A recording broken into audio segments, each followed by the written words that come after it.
Welcome back, guys. It is the Garner Racing Podcast, GRP, if you're searching on YouTube. It's episode number 11, and we had a pretty eventful week at Sayre Speedway. But before we get started, I want to let you guys know that Outlaw Chassis Engineering is the sponsor of the Garner Racing Podcast. They are race car chassis, suspension, and body specialists. They do really phenomenal work. If you guys are in the market to have a car reskinned, or you want your dash, you want your inside done, you need to start one from the ground up, or you got one that's just not working for you, let Brett and the guys over there scale it out, do whatever they think that it may need by talking to you and seeing what you're having trouble with. So if you want to reach out to them, it's 205-522-7759, and that is Brett Jean's phone number. It is a eventful week in the sense of talk. There wasn't tons of problems, not a lot of rough driving, things like that. As far as intentional rough driving, there was some late model contact a couple times during the race. All talking about, in my opinion, all about the start lineup and how that it started. But let's get right into it from point one. There's been a great crowd at Sayre. I know they appreciate it. I know I like looking up in the stands and seeing a lot of people. As far as our program, we've had a couple of pretty good cars the last 2 weeks. Landon in pretty good starting position to be able to win the week before the rain out, and then coming back now having to start the rear after that, and being able to get back up and be competing for third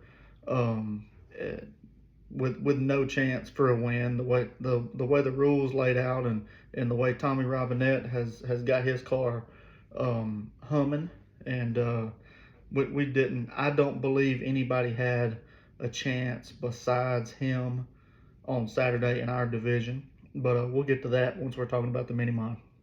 So start of the night was great. It was the buzz, the regular buzz is what I'll call it. There's two buzz classes now, two front wheel drive classes, I should say, front wheel drive 4-cylinder classes. The single overhead cams, if I'm not mistaken, with no VTEC is the regular buzz. I will start reading into the rules. They've gave out rules to everybody, so I'll try to get one of those guys to give them to me so I can tell you a little bit more in context about the buzz, the super buzz, the road runner, and the hot shot. I think I know, but I don't want to misstate it and then somebody build a car and it be wrong. So always look at their stuff. Do not use this as a Sayre information page, other than just finishing lineups and being able to how to put it, advance your knowledge a little bit about what's going on at the track. Not that my opinion matters at all, but I'm trying to do it just for entertainment, just to keep the track and the information out there, and also I get to talk and have my opinion, and you guys get to tell me your opinion, and I really like it. When you guys see what I'm talking about at the racetrack right here, coming up to me at the racetrack, and I've had a few people say, "Oh, if you don't mind," yeah, I don't mind. I love hearing your opinion about what mine is. We can disagree. We can disagree about the opinions. I actually like them, and I'll probably come back and say, so-and-so, if you want me to, so-and-so had this opinion about what happened last week, and it really made sense. The way I see it is only through my eyeballs, and that doesn't mean that it's right. So it's really cool when you guys come up and want to discuss the things that we're already discussing, and I thank you for that.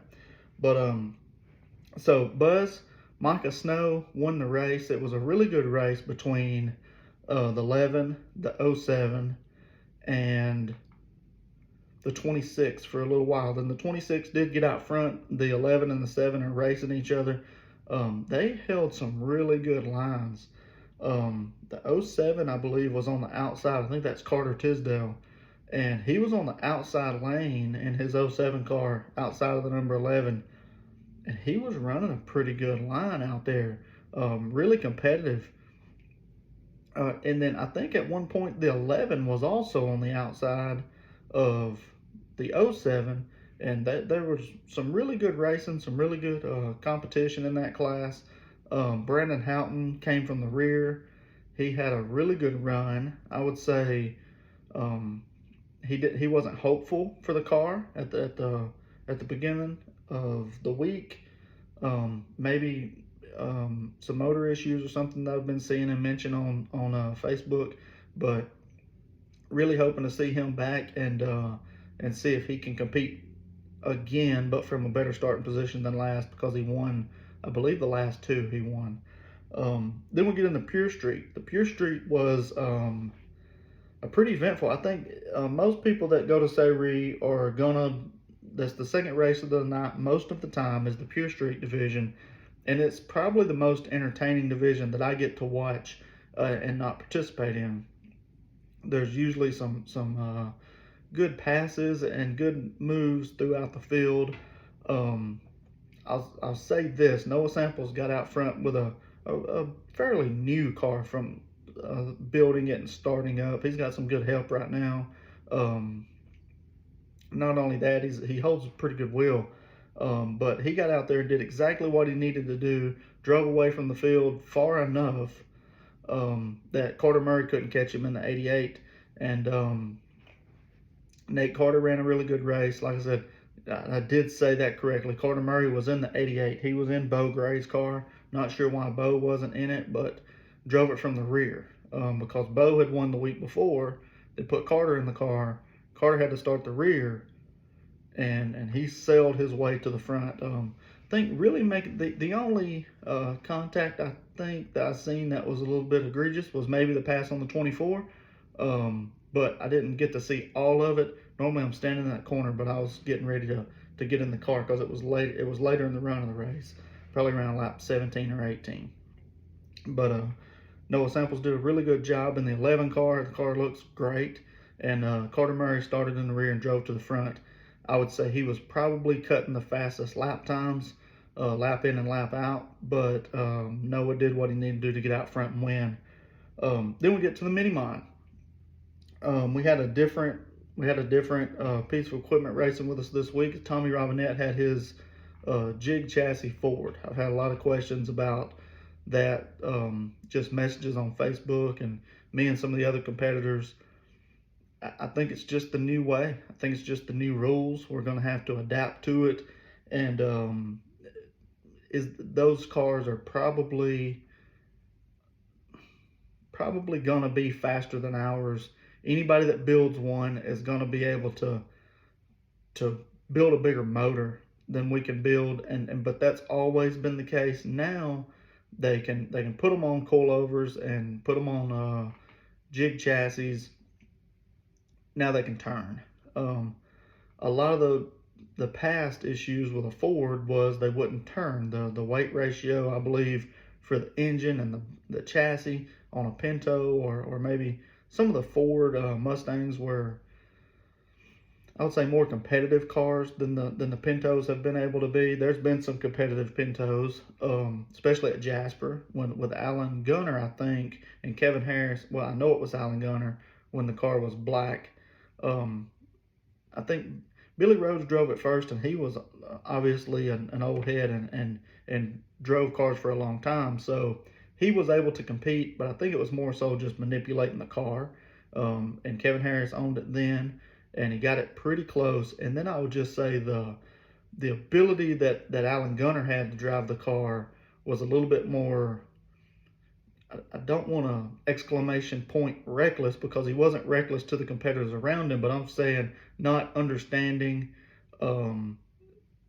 that there is an edge to the car. He just drove it to the edge every single time, and it really made the car competitive. I think Billy, like I said, more manipulated that Pinto to be fast, and then Alan just, he just slung it around the racetrack. Has some pretty decent natural ability to drive a car or an Explorer or a truck or whatever he got in. So that Pinto was always pretty competitive with those guys. I think Tony Barbie and them more or less had issues with it. Once they got it, they started having some issues and stuff. So I know they had some engine failures, but that's probably the most recent competitive Pinto at a class, and that was at Jasper. And I would say Allen was the most competitive in it. Billy Rhodes did win a race in it though, so he's kind of, I guess, a step above because he won. I'm not sure that Allen won in it, but that's been the most competitive Pinto besides Patrick Christian's. And Patrick really was coming along late before Jasper shut down. So now we're seeing this, and it's the same motors. It's not like they got different motors or anything. Handling plays such a big factor that I would say a Pinto probably shaves 4/10 of a lap off just because you put your motor in a Pinto. Probably put that same motor in a regular Pinto chassis and it would be fast, but you probably lose 3 or 4 tenths on it right there, and that puts you, I would say he's probably going to be able to turn that car 1430s because we've seen that done with the 16 car. So high 20s, low 30s. If you add 4 tenths to that, he's a 1470. He's right there with us. They're going to be competitive though. So if Robinette keeps coming, they're going to be competitive. We're going to have to adapt to the new rules, which is a weight break for those cars, and also the new chassis rules allows them to run a tube chassis is what I'll call it. But he did a great job. He did what he needed to do to win. And so there's newness coming to the division, and we'll just have to see, what'll it take to run with those guys. I don't think we can get weekly competitive to be able to run 14, 20s, and 30s. We're going to continue to push this car as far as we can, and this will obviously make us have to step our game up. But then we're going to start working on some different stuff and see just how far they want to push the rules. Then we'll just spend the money and push them and have a good time doing it. So, but yeah, that was good racing between the Toyotas. But that's a different animal, and it was out front, and it you can watch the video and see he was only a couple car lengths ahead of us. He probably could have ran away and hid if he wanted to. But then you get to the Super Buzz, where they are met with a different set of rules this year as far as what looks like racing wheels and tires, or racing wheels for sure. And Matt Smith's I would say he's found the speed faster than the other guys that race weekly. You got some new drivers in there. Talbot, missing the name, but Talbert's driving the 12 car right now. Braden's what I want to say his name is driving the 12 car, and still got the 7 and the 24. So it's going to be a good class. I'd like to see Chris Hill come back, see what he's got for Matt Smith. Really and truly, I think 13 probably doesn't even have to put racing wheels on it. He's running the same times, I believe, before. I don't know if it's a rule that you got to run them or if it's just a rule that you can run them. But there's going to be some faster cars show up in that division. I'm not saying faster than Matt, but I'm just saying some more fast cars to get up there and compete and see how it goes. The 7, he's had better speed in the past, I want to say. Something maybe ear in the car, handling, tires, figuring out the new way to do things with the racing wheels. We'll see. I'm sure they'll get it figured out, and they'll get faster. He's got good help with him too. The late models was a fiasco, to say the least. The 82, the 15 started up front. They did a good job of holding their line, but they were a little bit slower, so it kept the field very tight. Parsons jumped out front one time in the 82 and had a pretty good lead. The 15 was kind of holding up the rest of the field. And one of the biggest standouts that I seen was going to be Dustin Knowles in that 81 car, and he just made it work. He found every time there was an opportunity to make a pass, at which there was not a lot of passing going on early in the race, he worked his way to the front and did a really good job of getting there. I want to say after maybe one of the restarts, it put him back right there, or put everybody right there back together, and he just started picking them off. And he did a pretty good job of getting out front and doing what he needed to do. But then Gary Nix came along, and I'm going to say the 81 definitely fell off a little bit on his times, but Nix just obviously does what Nix does, being an old head, and just drove to the front kind of slower but he was there when he needed to be. So Gary Nix pulled off the late model race, and it was pretty good. There was a decent pile up. You can look and see on my Facebook reels. There was a decent little pile up there where Nix got spun out. Everybody checked up, and a couple of cars ran in and just pile drive the rest of them. But yeah, it was a good race. Gary Nix did what Gary Nix does and showed out. So then we get to the Road Runner. There was not a lot of excitement there. Frank McLean won the race. They've split those two divisions, so there's not a lot of cars on the track at the same time, and Frank McLean was able to get out front and win that one. And I would say he won it fairly easily after passing, I think, at the black and blue 59 car. But yeah, Frank did what Frank does. There was a little bit of controversy about that. I didn't see what happened for Frank to get by him, but I do know he did. He did get by him. He did win, and then there was a little bit of agitation about it after the race. So the hot shot, again, that's the second division of what used to all be the Road Runner. Now they've split it, and I believe what they've done is put some of the bigger engine cars in that hot shot class. There's definitely some rule differences there in which cars you can run. Like Buzz could all be the same cars. Some of them could just turn them up, and some of them can turn them down. Twin cams, and then single cams in the small Buzz division. The hot shot's got some stuff. I don't pay attention to their rules a lot. But Kenny Hogan pulled that race out, and he did a really good job. As he always does, he just really drives the car smooth the whole time. I would say Kenny's a better driver than what a lot of people put the perspective out to say he's just a hobby driver. Kenny's a pretty good race driver. He does he sets every corner up. He passes lap the cars. Like when you're racing these divisions, you get a lot of slower cars, and sometimes you got to pass them. And he does a great job driving them through traffic, and he does a really good job no matter where he starts. And Kenny's the man. Kenny's the man in the hot shot. Him and Jerry James are continuously running up front, whatever they're driving in the hot shot. And Kenny supplies a lot of cars, or has helped a lot of people get started in that hot shot class. And that's good for the track. They would have less cars at the track in that hot shot and Road Warrior if it wasn't for Kenny Hogan getting out and doing what Kenny does, buying stuff and selling it and keeping the sport alive. And if I'm not mistaken, Kenny's going to let the preacher, Mike, drive one of his cars before long. You look on Church H2O's Facebook page, I think, and Mike's personal Facebook page, and find out where he's going to be driving one of Kenny's, I think the one he won in this weekend. He's going to be driving one of his cars, and that's going to be fun. He said Mike said it's always been I guess a dream, however you want to put it. It's been a dream, or he's always wanted to, and now he's going to get to. Kenny Hogan's going to put him in a winning race car, and let's see what the preacher man can do. So should be exciting. I know it'll be exciting. You put somebody in a car that's never drove one before, that's eager to drive it. It'll for sure be exciting for him, and people that enjoy racing will enjoy seeing somebody get to do what they've wanted to do.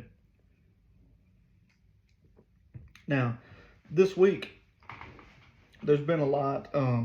There's been a lot of talk about these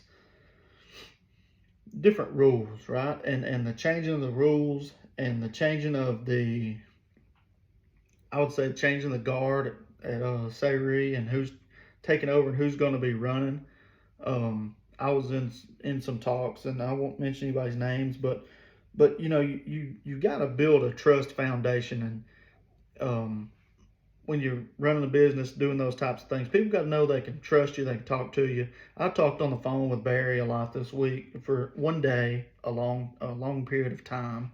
And it was about the rules, and what are we going to do with the rules? Is this the way it's going to be, or is it not? The way the rules stand right now, it looks like that's the way they're going to be, which is going to open our class up for these tube chassis cars. And then talking to some other competitors that race in the class, I don't see a harm in trying to grow the division. These are rear-wheel drives. They're competitors. They're competitors. They want to race with us. It's not to me like introducing the buzz cars that's got out of hand, which will be slower. I have a different look at it. These guys, if they're going to put that much money in a car, they don't want to come out there and bust a rear end housing, and they don't want to bust the radiators and stuff. These are truly competitive race cars that can turn a lap time faster than ours are, and it's just going to make us have to step our game up. I don't like it. I think those cars are beyond what we're able to do with a Toyota, but we'll just have to get something different besides the cars that we're racing now. And I don't know if that helps or hurts the sport of the mini mod section of the sport. Not like an overall stain on the sport or anything, but for mini mods. How many of those cars are going to show up consistently for the rules to have to be that way? If Robinette comes every 2 weeks, does he do that for the next 15 or 20 years? Does he do it the way us and the Gunners and Stanley's and Mr. Bodie's had a car over there competitively a long time in a row? I know there's just a few things here in that car before he'll be back. Or does it hurt to the point where, hey, I can't compete, I'm not going to show up, and then only a few of us that are knuckleheads are going to go get something that can run those lap times, and it just then the rule gets changed back after somebody spends some money and gets competitive with them. The rule gets changed to where they have to weigh a bunch because a local guy then gets the stuff. It looks like Samuel Kelly's going to be local, and he's proven that if he gets in the right piece of equipment, he can turn those lap times like Robinette was able to do Saturday. So I think these cars open it up to a whole new discussion, and that's what I would be curious to see, is the discussion amongst the competitors. At this point, Barry has seemed open to talk to me about it, or he was absolutely open to talk to me about it, and to just allow me to express what I was thinking. He also said, hey, look, let's do this. Let's talk about this, see about this. Very open to it. So before we lose 5, 6, 7 cars, I think there is a process of trying to introduce these cars at their maximum speeds, and then kind of back them down to us at our maximum speed. So like he said, Saturday night, me, Adam, we didn't display the same lap times that we've ran in the past. So it makes it even look more egregious than it was before. So there was a good discussion, I would say, and I'm going to tell you my opinion is that I don't like it, but I do like that there was an open discussion and ability to talk about it with no harm, no foul. If we're going to introduce the cars, we're going to introduce them gradually, be open to a change, and then also for those guys to be open to a change, for us to level it out, get a few races under, and then see what we can do to make it equally competitive, because they've always been at a disadvantage. I think personally Fords have always been at a disadvantage because of their ability to handle through the turns. I think that's why a lot of people run Toyotas now. It used to be an all Ford dominant class. If you look at some of the old videos there, a lot of Pintos. And at that time, I believe it was because it was pure pony, and you could stretch them out the way they were. You could stretch them out, and there just were not a lot of Toyotas around. And then the Toyotas got introduced, and the Fords went away. So we're just seeing a change of the guard, possibly, of what's going to take precedence and what's going to be the dominant car for a little while. And it's all based on rule packages, no matter what you look at. If you look at NASCAR, one year you'll see, like this year, Toyotas is dominating. They got a better splitter, right? I mean, they're able to cut through the wind, keep their momentum up. Our cars are very momentum based. As a Toyota, those Fords, they got a big motor. So I would prefer the rules have the weight rule. There's a lot of 4-cylinder engines out there that are bigger than the 2300 that you could put in something especially if you're going to run a tube chassis car. So before there was a 1 pound per cc rule, and that was the rule at Sayre, was a 1 pound per cc. And I do remember them saying something about some of the buzz cars couldn't race because you'd have too many cc's and it would make the car too heavy. Like 2,500 pounds was the max cutoff. I don't know if that was just for preludes or whatever, but whatever that rule was at one point, I do remember hearing it. I don't know if it was a set in stone rule about the Fords and the Toyotas in the past, but there used to be a 1 pound per cc rule, and that seems to be eliminated. I know for a fact it has been, because the rules say they can be less than 2,300, and that's what those cars are weighing in at. In the past, they weighed in well over 2,300 pounds, and that's why it just wasn't competitive. Joe Griffin came out with one of these cars, and that was part of the discussion. He was well underweight, from what I understand, but that car was lightning fast too. I mean, he was 1440s before any other Fords were over there doing it. Charles McGee had a pretty fast car at one point. He never was lightning fast at Sayre, but I don't think he ever got his tires under him real good. But at Jasper, he was pretty fast. So I think it is, like I said, changing the guard. We're going to have a different rule package, going to make a different car.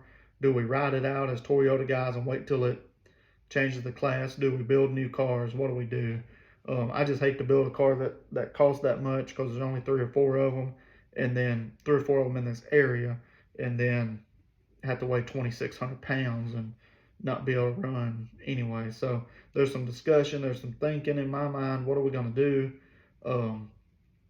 If it sticks around and it stays continuous, we're going to get faster, and if that's what it takes, that's what we'll do.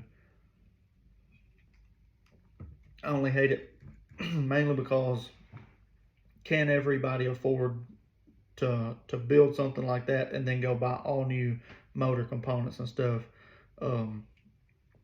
The rules at one point worked, and we'd have anywhere from 10 to 15 cars. Now we're 7, 8, maybe 10 that I know of could come race, but have a few things airing them or jobs in the way and stuff. And we introduced this. Does it cut us down to 4 or 5 again, like we was when the Honda started racing with us? And it got everybody off killed. But we've had a good year so far. We hadn't had any confrontation that I'm aware of. I don't think we've had any major issues at the racetrack. It's all been really fairly smooth. Obviously, you have your week in and week out stuff, things breaking on cars and trying to get the cars to turn, and the minute you go to turn, you got to change tires again. So, but yeah, it's a lot to discuss. It's a lot to think about. It's a lot to talk about. I'm going to stay easy and not jump the gun on anything. We've had a good field of cars. We've been fairly competitive. We've had now 3 winners. So we'll see how it goes. But you guys, it's always changing. Everything's changing. That track's a business, and they got to think about the future and the next step. I'll be interested to see what the year holds and how far we crawl down the rabbit holes of rules and what rules get changed. There was a lot of rule changing this year from the Buzz, Super Buzz. I want to say there was some shocks that were changed for the Super Streets. There were some shocks that got changed. I hate mid-season rule changes, especially when they cost, when it's not just something like something simple, but it's not. It's just a thought process. You get a game plan to start the year out with, and then things change and stuff happens, and then you're behind the 8 ball and you got to completely regroup. Happens to everybody though. The change affects everybody. But yeah, a lot of rules, new cars, new winners. Matt Smith seems to be the dominant car in the Buzz class. Micah Snow did win this weekend. Brandon Houghton was definitely turning better lap times and coming through the field. But yeah, so it's another year. It's another year at Sayre, and we've got a lot of year to go. And it's been fun. There's a lot of competition in each class. I'm trying to think if I'm missing anything. If I did, leave it in the comments. I'll pick it up next week and talk about it. But from there, we're just trying to look at my notes, make sure I didn't miss anything. Um, need need some excitement.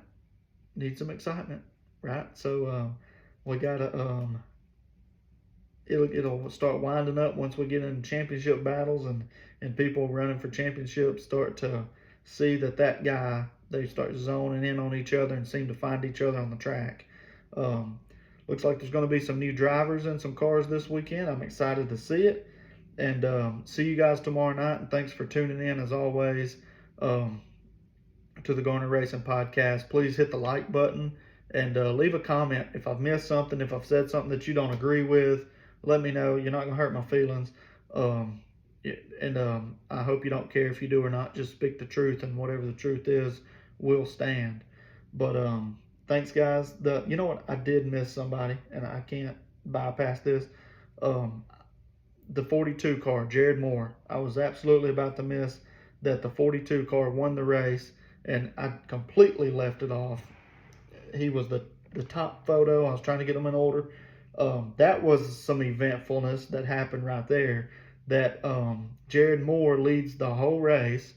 Kobe Fitzgerald makes a pass on the 26, and on the last lap, Kobe comes out of the corner, a groove down. Now we're going to the checkered flag. Now let me lay out the format. 42's led the whole race. 26 gets passed by Kobe in the 17, and then Kobe starts working the 42. Well, Kobe comes out and goes I'm going to say, half of a car down the groove, which is just enough for the 26 to see that he has the complete outside lane up against the wall. And watch a video. This is just how I seen it. The 17 walks up just a little bit, makes contact with 26's tire, and it sends Kobe into a tailspin, and Kobe completely eliminates the back of his car, assuming it's just cosmetic damage from talking to him. Just a lot of sheet metal work there. But we had a discussion at our trailer. 26 has been passed. My thoughts was, man, just ease to the line, now you're done. And then, like, a guy standing next to me said, how many times you just ease to the line? Right. You know, you never know if Kobe comes out and kicks sideways and you're able to take the pass on the outside and get second place. So it seems like it's just for $10, just for $15. But at the end of the day, it's for that position on the track. And the 26 has not done anything in the past for me to think that he's a dirty driver from just being and his name's Joey. From anything he's done, him being overly aggressive or anything like that, he doesn't seem like a dirty driver from watching him 2 or 3 years, and I'm not going to say he is. But things like that's going to happen. We're running pedal all the way down. This isn't like easing up, across grandma's yard in the lawnmower. They're pedal down, running wide open, and things are going to happen. So congratulations to Jared Moore. He did a good job of keeping it where he needed to keep it. And 26-17 racing incident.